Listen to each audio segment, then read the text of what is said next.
Om Shanti. Good morning. साकार मुरली 4 अगस्त 2022। बाबा का मीठा मीठा लेटर हम मीठे के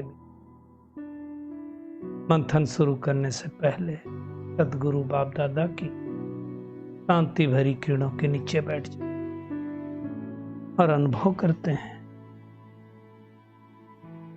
मैं शांत स्वरूप शांति के सागर की मेरा स्वधर्म शांत है। आज मीठे बाबा ने कहा, मीठे बच्चे तुम्हें बाप समान रूप बसंत बन, रूप भी बनना है, बसंत। बाबा निराकार है, हमें निराकारी अवस्था का अनुभव करना है, उस स्वरूप में टिकना है, उस रूप में टिकना है और बसंत बनना अर्थात रूहानियत की खुशबू। तो दोनों काम करना। बाबा ने कहा, ज्ञान योग को धारण कर फिर आसामी देखकर दान करना। मतलब सामने वाली आत्मा कितना धारण कर सकती है वो देख करके दान करना है।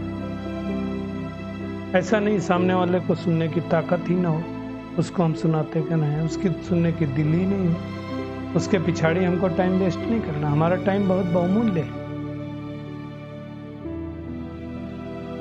देखना है कौन आत्मा इंटरेस्ट लेती है, उसको सुनाना है। आज का प्रश्न है, कौन सी रस्म द्वापर से चली आती है लेकिन संगम पर बाप उस रस्म को बंद करवाते। बहुत इंपॉर्टेंट, बहुत अच्छी बात बाबा ने कही। द्वापर से पांव पड़ने की रस्म चली आती है। बाबा कहते, यहां तुम्हें किसी को भी पांव पड़ने की दरकार ही नहीं। क्यों? बाबा कहते, मैं तो अभोक्ता, करता, सोचता हूं, मेरे तो पैर ही नहीं है। दूसरी बात बाबा कहते, तुम बच्चे तो बाप से भी बड़े हो, क्योंकि बच्चा बाप की पूरी जायदाद का मालिक होता है। तो मालिकों को मैं बाप नमस्कार करता हूं, तो फिर तुम्हें पैर छूने की जरूरत क्या है? हाँ, ये बात सच है कि छोटों को बड़ों का रिगार्ड रखना है, रखना पड़ता है, रखना चाहिए, परंतु पैर छूना इसकी कोई आवश्यकता नहीं है।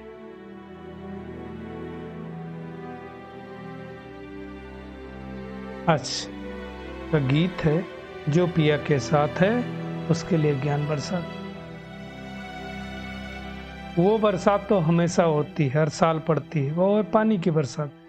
ज्ञान बरसात जो पूरे कल्प में एक ही बार होती है, जब परमात्मा इस पतित नरक दुनिया को स्वर्ग दुनिया बनाने के लिए इस सृष्टि पर आते हैं।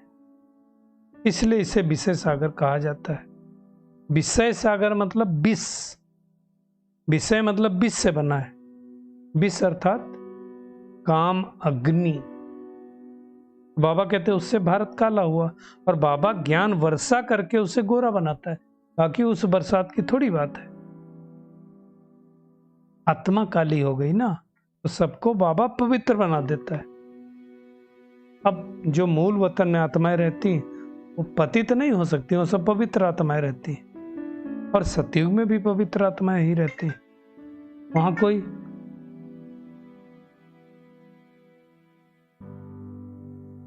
पतित नहीं हो सकती, वहां आत्मा कोई।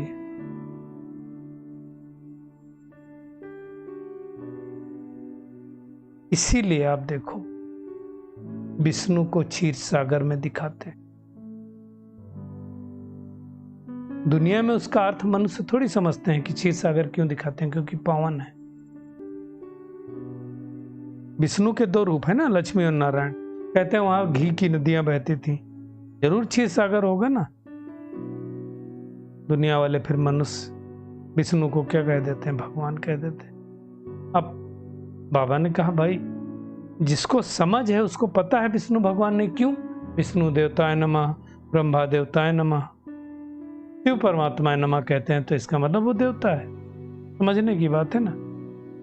शिव परमात्मा नमः शोभता है, बाकी शोभता नहीं है। बाबा कहते तुमको अब ज्ञान की रोशनी मिली, सबको नहीं मिली। ऊंचते ऊंच श्री श्री 108 रुद्रमाला गाया जाता है ना। ऊपर में कौन है? फूल। फूल मतलब शिव बाबा। फिर मेरू दाना युगल कहा जाता है, नहीं लक्ष्मी नारायण को कहा जाता है। ब्रह्मा सरस्वती को कभी युगल नहीं कहेंगे, क्योंकि ब्रह्मा की बेटी है सरस्वती, युगल कैसे हो सकती है? दुनिया में तो कुछ पता नहीं है। लक्ष्मी नारायण है, हाँ प्रवृत्ति मांग है तब कह सकते हैं लक्ष्मी नारायण की डिनास्टी चलती है, ये सही है। अच्छा, उनकी संतान भी तो होगी, ये दुनिया में किसी को पता नहीं। बाबा कहते हैं अभी तुम बच्चे विषय सागर से निकले हो, इसको कालिदा कहते हैं। दुनिया में क्या कहते हैं? श्याम कूद गए कालिदा में, गोकुल में हाहाकार मची। श्याम आत्मा जो बन गई, श्याम कूद गए कालिदा का मतलब सतयुग में श्री कृष्ण आत्मा गोरी थी, द्वापर युग से काला बनना चालू हुआ और कलयुग में संपूर्ण रूप से कालिदा में कूद गई, हर विषय सागर में कूद गई। तो क्या किया? 5 नागों ने डस लिया। अब जब 5 नागों ने डस लिया तो आत्मा और काली हो गई। फिर क्या हुआ? परमात्मा का ज्ञान मिला तो 5 सांप रूपी नागों पर कंट्रोल कर लिया और ज्ञान डांस कर। ये बात है एक्चुअली, इसका अर्थ ये है। बाबा कहते सतयुग में सब कुछ नहीं होता है, नाग पर डांस किया, ये किया, ये सब दंत कथाएं, अर्थ उसका कोई समझता नहीं ना। ब्लाइंड फेथ बाबा कहते हैं, ऐसे गुड़ियों की पूजा करते। अब देखो बहुत सारे लोग देवियों की मूर्तियां बनाएंगे। अभी देखो गणेश चतुर्थी आ रही, सब जगह देखो गणेश ही बिकता रहेगा, उसको खरीद के लाएंगे, लाखों करोड़ों रुपया खर्च करेंगे, श्रृंगार करेंगे उसको, है ना, और श्रृंगार करके धूमधाम से झांकी निकालेंगे। फिर क्या करेंगे? बाद में डुबो देंगे। अब देवी श्रेष्ठ जिसको आपने माना 8 दिन रखा, 10 दिन रखा, डुबो क्यों दिया? इसलिए इसको बाबा कहते हैं, कहा जाता है गुड्डियों की पूजा। तो बाबा कहते हैं तुम भाषण में बातें समझा सकते हो कि अंधश्रद्धा की पूजा है। गणेश जी को बनाएंगे, सूंड वाला बनाएंगे। सूंड वाला कोई मनुष्य होता है क्या? कितना पैसा खर्च। तो बाबा ने ये बातें अब हमें समझाई हैं, हमें केवल बोलना नहीं है, उस पर अमल करना है, करके दिखाना है। जिन्होंने कल पहले ये पढ़ा होगा, श्रीमत पर चले होंगे, वही चलेंगे। नहीं चलेंगे, नहीं पढ़ेंगे, घूमेंगे फिरेंगे तो खराब होंगे। पढ़ेंगे लिखेंगे तो बनेंगे नवाब, घूमेंगे फिरेंगे तो होंगे खराब, उच्च पद पा नहीं सकते। सब बातें बाबा समझाते। बाबा ही हमें अभी अविनाशी ज्ञान रतन देता है। वो क्या करना? धारण करना है, दूसरों को कराना। और एक एक रतन लाखों रुपए का है। तो मैं आत्मा कितना ज्ञान रत्नों को धारण करती, ये तो मुझे अपनी चेकिंग करने से ही पता चलेगा ना। बाबा कहते हैं शिव को जो पुजारी हो, देवता है, उनको समझाओ, जल्दी समझेंगे। ये बोलो भगवान का रूप कोई ज्योतिर्लिंगम भी नहीं है, एक्चुअली स्टार मिसल है। वो परम धाम में रहने वाला, अर्थात परे से परे है, जो जन्म मरण में नहीं आता। दुनिया में किसी को पूछो परमात्मा कहाँ, तो कहेंगे सर्वव्यापी। अब सर्वव्यापी हो तो हमको पावन कैसे बनाएगा? कुछ भी समझते नहीं। इसलिए क्या कहा जाता है? अंधेर नगरी चौपट राजा, टका शेर भाजी, टका शेर खाजा।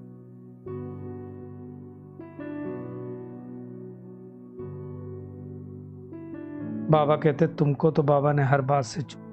बाबा यह भोगता करता सोचता है, इसलिए पैर छूने की जरूरत नहीं।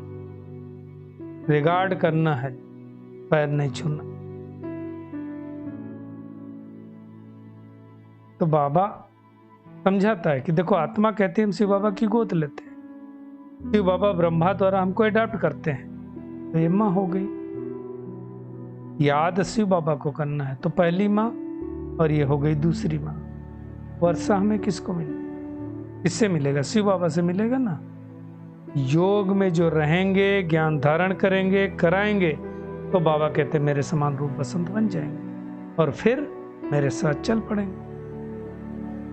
हमारी बुद्धि में ज्ञान है, दुनिया की बुद्धि में ज्ञान नहीं है। ज्ञान पूरा होगा तो प्रारब्ध शुरू हो जाएगी। तो बाबा कहते एक ही चिंतन करो, मेरा तो एक शिव बाबा। अभी कंसपुरी है वास्तव में। जब कृष्णपुरी थी तो कंस थोड़ी था। कृष्ण की माँ को भी 8 बच्चे दिखाते, वास्तव में 8 बच्चे उनके नहीं, उनकी 8 पीढ़ियां चलती हैं। एक ग्लानी हो गई ना, कृष्ण को टोकरी में डालकर जमुना पार ले गए, फिर दिखाते जमुना नीचे चली गई। ये सब बातें सतयुग में नहीं होती। सतयुग में कोई इतनी यमुना उफान पे नहीं होती। प्रकृति के 5 तत्व कायदे मुजीब चलते हैं। होलिका जलाते हैं, है ना, उसमें भी नहीं समझते हैं तो बाबा इसका अर्थ बताते हैं, दुनिया को आग तो लगनी ही लगनी। एक्चुअली आत्मा तमो प्रधान बनने से उनके ज्ञान योग के पंख टूट जाते हैं। तो सतयुग में एक ही धर्म होता है, आदि सनातन।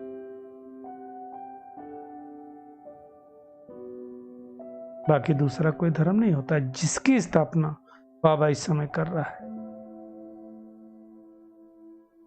बाबा पर कितना लब होना चाहिए।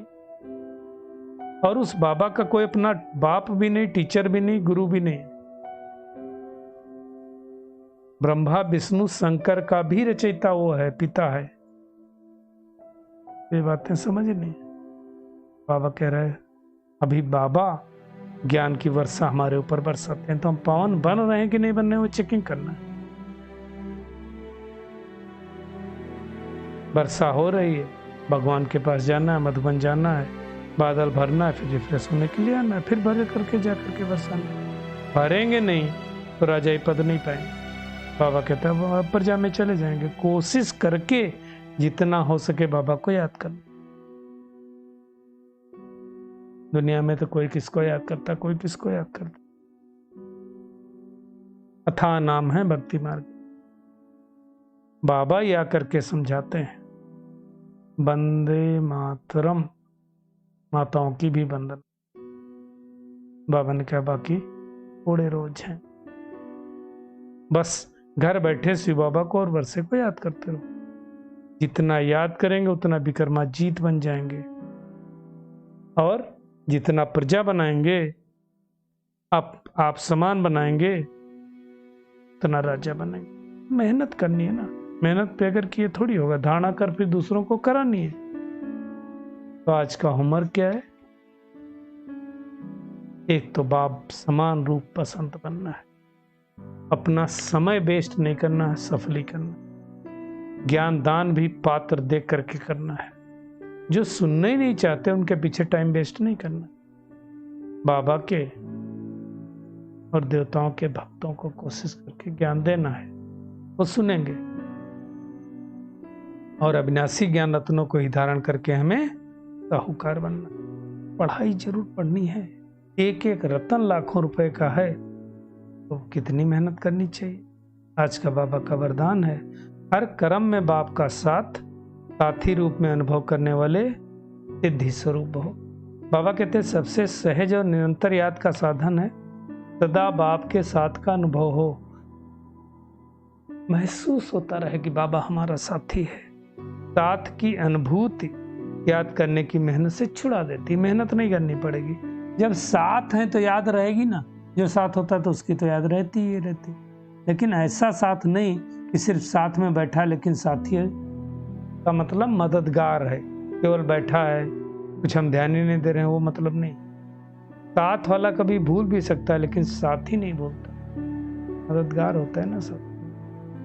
तो हर कर्म में बाप ऐसा साथी है जो मुश्किल को भी सहज करने वाला। ऐसे साथी के साथ का अनुभव होता रहे तो क्या होगा? सिद्धि स्वरूप बन जाए। स्लोगन है, विशेष आत्मा बनना है तो विशेषता को देखो और विशेषता का ही वर्णन करो। परमात्मा किरणों के लिए वो करते, स्वयं भगवान मेरा साथ। इसलिए हर कर्म में हमें उसको साथी बना करके सिद्धि स्वरूप बनना है। अविनाशी ज्ञान धारण करके अविनाशी ज्ञान का दान। पढ़ाई पढ़ करके पढ़ाने, बाप समान रूप बसंत बन पात्र देकर दान कर कोशिश कर बाबा के भक्तों को, देवी देवताओं के भक्तों, अब हमें विशेष आत्मा बनना है, इसलिए विशेषता को ही देंगे विशेषता का वर्णन करेंगे और विशेष धारण करेंगे। शुक्रिया मीठे प्यारे बाप दादा का इस मीठे मन के लिए। ओम शांति।